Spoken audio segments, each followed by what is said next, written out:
If you're interested in knowing more about what your coach is thinking while you're wrestling, this video is for you. Please check it out all the way to the end. Today, I'm going to be reviewing a match from a recent dual meet that my team had.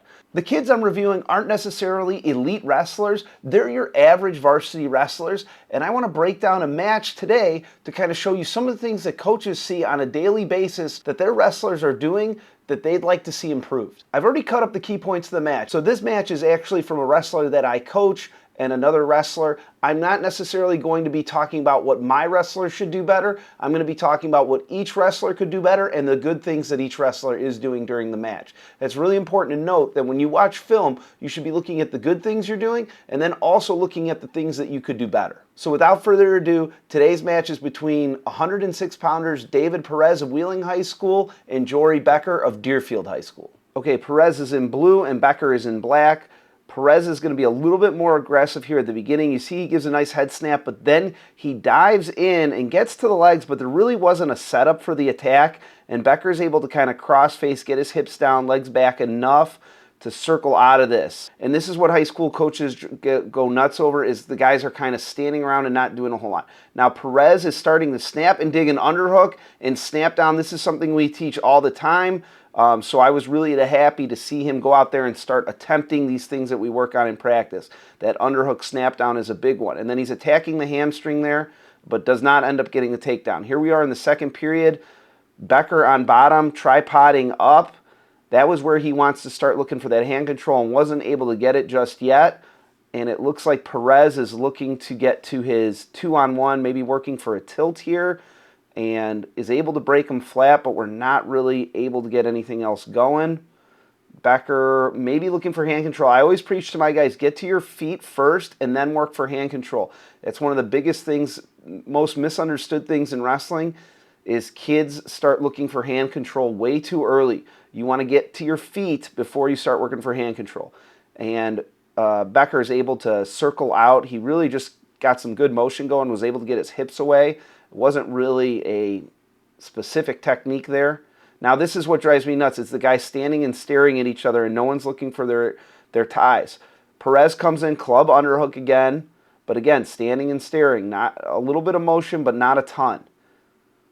Couple snaps, but we're breaking our ties instead of going from one tie to another. And that snap down does eventually break guys down. He's able to get Becker back down. I believe the score right now is 1-0 in Becker's favor.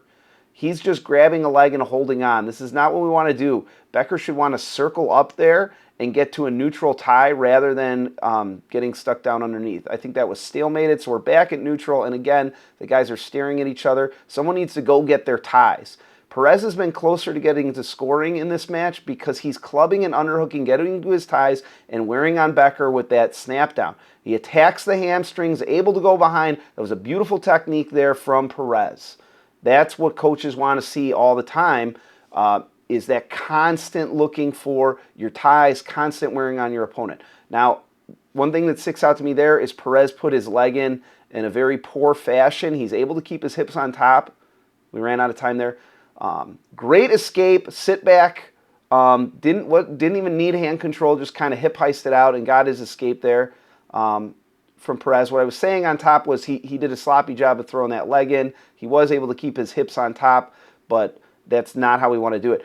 Becker there hits a beautiful post and go high crotch. Unfortunately for Becker, Perez was able to get his hips down, legs back, and hits a nice go behind, sticks with it, and is able to circle his feet around and get another takedown. So now the score is, I believe, 5-1 in favor of Perez.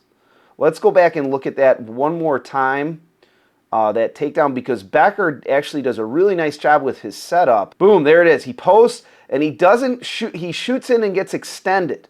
If Becker didn't get extended, he'd have a real great chance at finishing, but he dives in with his head down and is just trying to get to the leg rather than get to a good position where he can turn the corner and finish. So Perez is able to get his hips down, circle behind, but I was really impressed with Becker's setup there. Unfortunately, the attack hurt him because he did not level change, keep his head and chest up, and bring his hips to the party. So Perez was able to get around for another takedown.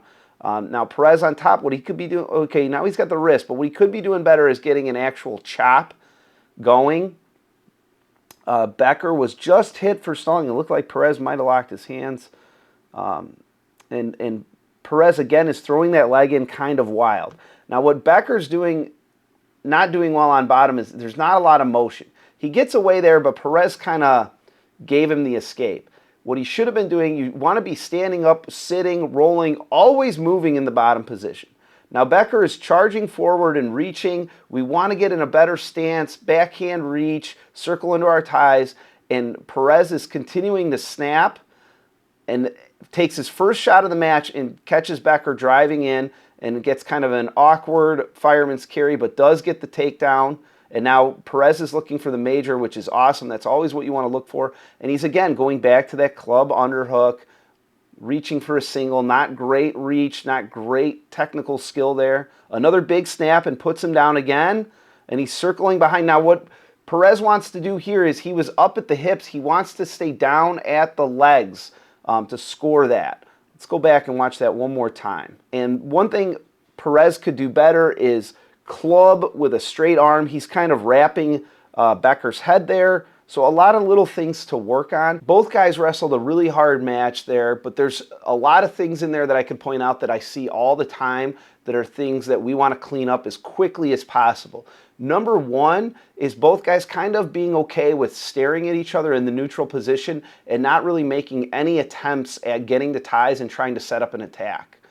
Number two is the dive-ins on our shots. So at the beginning of the match early, guys were kind of clubbing each other, backing away, and then diving in at legs and thinking that they set up the shot because 2 seconds earlier they had clubbed. Though the setup, attack, and finish are literally fractions of a second. So when I club and attack, like that all happens within a fraction of a second. But a lot of times kids think, I club, I wait, okay, now I'm going to shoot. 3 full seconds have passed. And that's really not how a setup and attack finish works. In the bottom position, Becker needed more motion. He was kind of sitting there trying to play with hands. Get to your feet, get to your butt before you start working on hands. Those are kind of the big things that stick out to me. Both of these guys could be a lot more polished with a ton more wrestling, but from a standpoint of what are the things they need to work on right now, those are the things they need to work on. What did they each do well? Perez started going to his underhook, snap down, and he stuck with it the whole match and started having success with it. He wasn't able to score in the first period, but he got takedowns in the second period and takedowns in the third period. He did a great job of getting motion going on the bottom and was up and out really, really quickly. That's what coaches love to see. In the top position, he was working and riding hard. Would have liked to see him make more attempts on top, but he did a great job in those other 2 areas. For Becker, he kind of hit a nice post one time in the match and kept his head down and got extended. He's got to learn to shoot and bring his hips with him, keep his head and chest up. In the bottom position, he needs to get more motion going, whether it's a stand-up or a sit-back or working to some sort of Peterson or Granby roll. Just get motion going on in the bottom position. That's what a lot of younger wrestlers or newer wrestlers often need to work on, especially if you're even just newer to high school and the high school level. But overall, both guys competed very hard. It was a great match. That's why I picked that one out to kind of be the one that I looked at today. I hope you enjoyed this video. If you did and you want to see more wrestling videos, please subscribe to the channel, like. If you have any questions or suggestions for the channel, please throw them down in the comments. Again, thank you for checking this video out, and I'll see you on the next one.